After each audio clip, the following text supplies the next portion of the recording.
I truly believed that I was going to be a part of our postseason team, and my coach picked someone else. As much as I respected my coach, I just couldn't really understand. That created, even a little bit more tension. Getting to play in a U.S. Women's Open was kind of that awestruck of, I watch you on TV and now I'm hitting balls next to you. We were not playing well at all. If you really want to do this and pursue this professional golf, then you got to love being in the heat of the battle.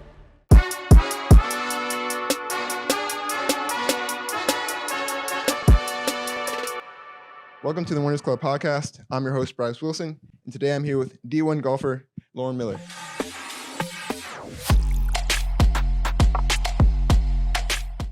Lauren, thanks for being here. Thanks so much for having me, Bryce. Happy to be here. We're going to talk about your mindset and also what it's like being a D1 athlete. But before we do that, I'd like to talk about your journey to become a D1 athlete. So where are you from and who were you as an athlete growing up? So I was actually born in Ohio, but for me, I'd say my athletic journey in golf really started when we moved to Florida in 2007. My parents actually became the coach at the school that my sister and I were attending. She was in 7th grade, I was in 1st grade. So she was on the middle school team. However, I was obviously not old enough, but I was forced to be kind of out there every day. And so they had a set of clubs for me. And once I started, I was kind of hooked right from the start. Began playing tournaments around 9 or 10.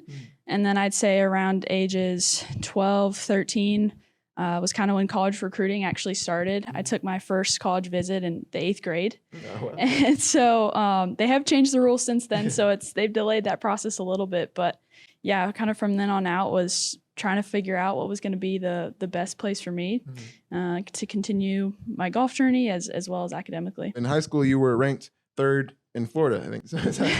So what do you think led to you ranking 3rd in Florida? Growing up, I had worked with a coach for 8 to 9 years. Kind of started with me from the beginning, and he had me on the golf course all the time. And that's where you score. That's where the action happens. And then my parents being willing to get me to tournaments. With where I lived in Florida, we were driving 6 hours probably every weekend almost. But yeah, they took care of me. They supported me. They wanted to do anything and everything to help me play really good golf, and was fortunate enough to have, success early on in like the Florida Junior Tour. And then from there of gaining that realization of I can compete with these girls. Like I can hang with them. I may be from a small town called Niceville, Florida, but Niceville, okay. but I can hang. No bullies, no drama. Nope, only nice people are allowed to live there. I always joke that there's a town just north called Meanville. That's where everyone else lives. Okay. But no, yeah, it's a lot of things. I think definitely played a part in it. All right, but driving 6 hours every weekend for a tournament, did you feel that pressure where, I have to perform well because my parents want me to at least go to college and do well? So did you feel that pressure early on? Not to an extreme measure. No, I think honestly, my parents were always really trying to take the pressure off of the internal pressure I put on myself of just wanting to play well. From early on, had this perfectionist nature about me. I was actually homeschooled from 3rd to 9th grade. And I would miss one problem on a math test and I would beg my mom to let me retake it. I was like, please, please. They from the beginning were always like, trying to get me to just, be a little bit more relaxed, be a little bit more just free when I was out there playing, because the amount of pressure I was putting on my own shoulders was already a lot. Early on, there were little things where, like all parents, they want you to succeed so bad. So when it doesn't go your way, they might be a little like, sad or, but, I was able to have conversations with my parents of like, hey, I can see you react when it doesn't go that way. And if you can be that just kind of positive and supporting figure, then I'll gain a lot from that. And thankfully they were very receptive to that. And once we kind of were able to overcome that little hurdle, it was always nice knowing that I could look over to them during a round, and even if it wasn't the best shot, they were still going to be like, hey, you got this. Yeah. You're good. That's very mature of you to have that conversation with your parents. But then you performed well in high school, and then you made it to college, D1. So what made you choose Mississippi State? I knew I wanted to stay in the South. I was going to college at 17, so I knew I didn't want to be too far away from home. I wanted to have good weather. I loved the girls, got to meet the girls on visits. I was like, these are girls that are going to push me on the course, off the course to help me become the best version of myself. The coaching staff, the facilities, the school, just everything seemed to kind of click there. And so how did the first year go? You can go through year 1, year 2, year 3, Yeah. but how did the transition go, and how did it go after that? The fall went great. The fall was, went to every tournament, was playing well. Team was kind of clicking, was working well with the coaching staff. Everything was trending in the right direction. I was really loving it there. And then the spring was kind of where the hurdles started to pop up and different challenges. And, all of a sudden wasn't quite playing the golf that I wanted to play, and had, some roller coasters with just coaching and dealing with the pressures that I don't think it was intentional, but, they were putting on me. And again, those feelings of, oh my gosh, I have to be perfect started to creep back up, where I was kind of scared to tell them when things were off in my game, because I was worried that they might not take me to a tournament if they knew that this part of my game was struggling or this was a weakness. So I kind of started to kind of close off and, only speak about weaknesses with certain people. And I think that made it tough for me to grow, because I wasn't able to be kind of open and have these dialogues, because I was just a little bit too nervous, because I was like, I just don't want them to see any sign of weakness. The end of my freshman year was really rough. I truly believed that I was going to be a part of our postseason team, and my coach picked someone else. I was really hurt. I didn't fully understand why, and that kind of created, even a little bit more tension that, over the summer had to kind of work through. So kind of went back in the fall and was like, all right, new head on my shoulders, let's start fresh. And things were a little bit better in the fall, but still kind of experiencing some of the same struggles. Being honest, like kind of lost that joy a little bit of like, why do I play golf? Like, what is the reason that I love being out here? And that spring, the team made a really deep run. We finished runner up to Auburn at SEC's, best Mississippi State's ever done. And I kind of had a unique role that week where wasn't playing, but was kind of that sixth man. Obviously, I wanted to be competing, but I was like, okay, what does my team need from me? What does that look like? And really kind of started to learn the power of what an encouraging, supportive, teammate who just instills belief in their teammates can be. I had my coach look at me after the week and say, you didn't hit a shot this week, but we don't have that run if you don't play the role that you play. And that kind of hits you like, whoa, the power of words, like the power of just being there for people, the power of showing up, the power of cheering them on, and made me step back and say, I need to do this for myself. Like I need to do this when I'm playing, being that cheerleader and, bringing, the best out of, if I can bring the best out of others, let me bring a little bit, back of that into myself. Was there a breaking point in those low moments where you learned those positive lessons to be optimistic and think about the value you bring to your team? I can remember pretty vividly some rounds wanting to be anywhere but the golf course, and had really never experienced those in my life. I was like, this is weird. Like, I'd rather be anywhere else than here, than, at the sport that I've loved my whole life. Like, what is going on? I was putting so much of my identity in that score. That's not where my worth comes from. That's not where my identity comes from. But when you're in that moment, it's like, you're so kind of immersed in it that all you can think of is that score.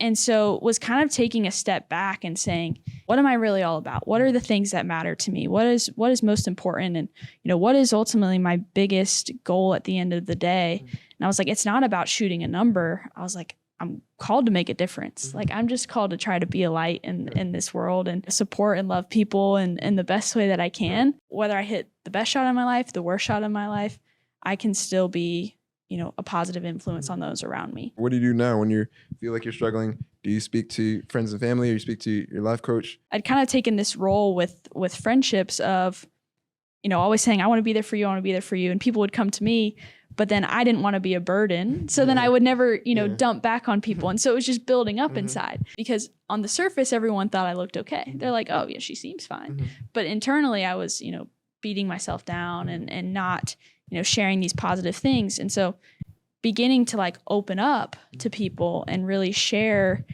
yeah, I'm struggling with this. Yeah, this is hard. Yeah, I don't always have this self-confidence or self-belief. And, I'm not always as optimistic as I can seem on the surface. Really kind of freed me to realize how much I can learn from other people and what they have to share, and how their experiences can really help me grow in so many ways and work through things that I'm struggling. And once you get it out in the open, it's not as big as it is in your head. But you also mentioned competing in the U.S. Women's Open for amateurs. Yeah, so I played in the U.S. Women's Am in 2021, and then this past year I did play in the U.S. Women's Open. Okay, all right, yeah. So Getting to play in the U.S. Women's Open was super empowering. Getting there that week was kind of that awestruck of, I watch you on TV and now I'm hitting balls next to you and we're about to go play the same golf course. I didn't play, at all of what I feel like I'm capable of. But I actually looked at that as a good thing, because if I would have shot what I shot and been like, I played good, that would have been like, uh-oh, I don't think I'm cut out for this. Right. But I walked away from that week and was unsatisfied, I can do better. I see where I'm lacking. I see where these girls are better than me, and I see what I need to do to compete with them. Now we can get in your mindset. Are there any practices you do to take care of your mental health? How do you deal with the highs and lows of your sport? A big thing that I just did about a week and a half ago was actually listening to a John Gordon podcast. And he was talking about how, love casts out all fear and doubt.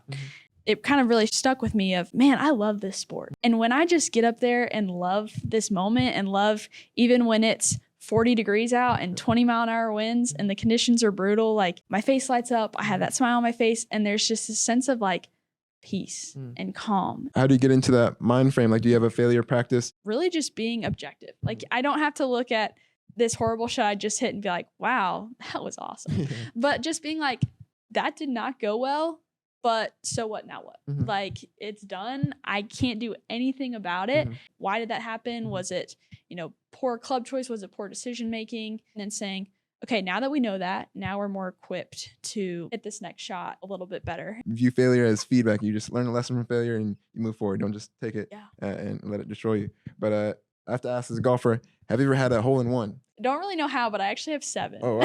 Okay, I didn't know. All right. And you've got a hole-in-one. I'm sure that you've had some missed putts that are 1 feet away. So I know. What does it tell you about life? What do you learn about life from that situation? I know. A great moment can come from anywhere. For instance, I have a story where I was playing with a friend of mine and we were not playing well at all. Like, it was not going our way. We have 2 holes left and we're looking at each other and we're like, we have to go hole-in-one eagle. Like, that is the only option if we want to qualify.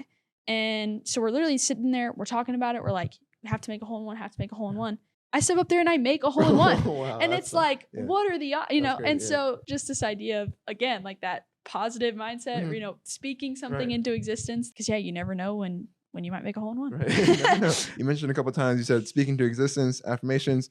So what are some affirmations you tell yourself? And then you said mantras too. So what are some things that you tell yourself?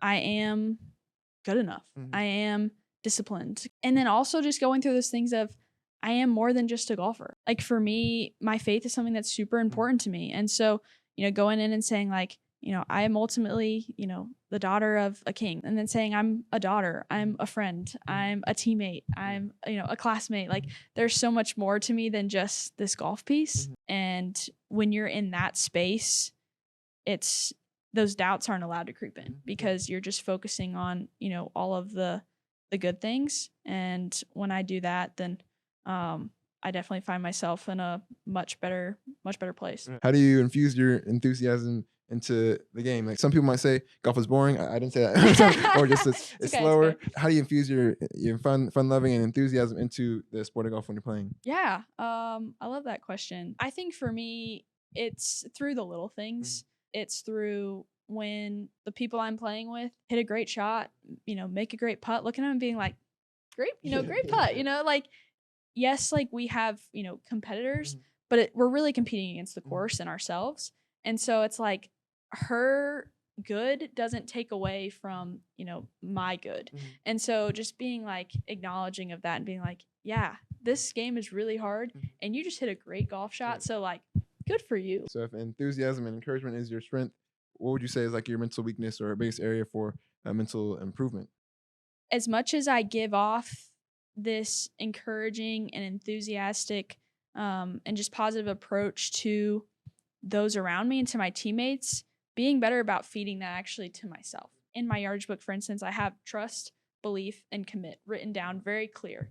And it's like, okay, let's continue to like work through that. Let's continue to use those words in my language, not only on the golf course, but in other areas of my life too. Because I think the more I'm able to apply it to just even school or, and then it'll help bring it into golf more easily. Positive self-talk and affirmations. Mhm. All right. Well, you gave some great insight so far. Now we'll get into our final 5 questions. These are the final 5 questions I like to ask every athlete. Sure. So the first one is, what's a misconception about being a D1 athlete? It's easy to kind of not fully understand the schoolwork because it's just behind the scenes, right? Like it's not on TV. Choosing to be a college athlete, like you can really only be great at 2 things. I consider there's kind of 3 areas. There's like socially, athletically, and academically. You kind of have to choose like which 2 are you really going to excel at. Like for me personally, I give up a lot of that social life because I do need to stay in until 9, 10, 11 p.m. working on homework so that when I go tee it up at the next tournament that I'm as clear-headed as possible because I got that schoolwork done. I don't have to be, stressing about it. So the second one is, what's the worst conditioning workout you ever had in your career? We didn't do as much conditioning at Mississippi State. We do a lot more of it here. We did one when we first got back, and it was a just circuit that was, nonstop. And you'd go from like battle ropes to lunges to box jumps to fan bike to core. I mean, you were just using your entire body. You're outside, and then we'd finish with running stadiums. And you're just at that point shot. And you're like, I don't know if I can do this. Why am I a college athlete? All right. And then the third one is, what's your best memory in your career? I'd have to go with playing in the U.S. Women's Open. That first tee was unlike anything I've ever experienced in my entire life. I think I blacked out. Like, you're just kind of in awe that you're there and you're getting to compete. And then again, just to have like my family there. One of my absolute best friends drove over to come and watch me, and just feeling like all that support and love and being on the stage that, I want to be at and getting to compete was, something that I'll always kind of carry with me. What's some advice you can give to a high school athlete coming in that wants to play in college? It goes by super fast. Like I sit here and I go, if it wasn't for COVID, I would have been done like, 8 months ago. I can't imagine. Like, I'm so glad I have this extra year. And so everyone says it, but you really don't realize it until it's gone. But soaking up every moment, soaking up those conditioning workouts, even when they are brutal, because it's going to make you better in every way. Last question is, how do you define the word winner? I really like that question. It's something I hadn't always thought about, but I think I'll continue to kind of ponder it even after we finish today. But I'd say a winner is someone who, even if they got beat, knowing that, hey, I might have gotten beat today, but I'm going to come back out tomorrow, and I'm not defined by this one result, but by a whole bigger picture of me as an entire athlete. And I think the wins come from just continuing to give it your all and know that even the failures, the setbacks, every little thing that you go through are really where the wins take place.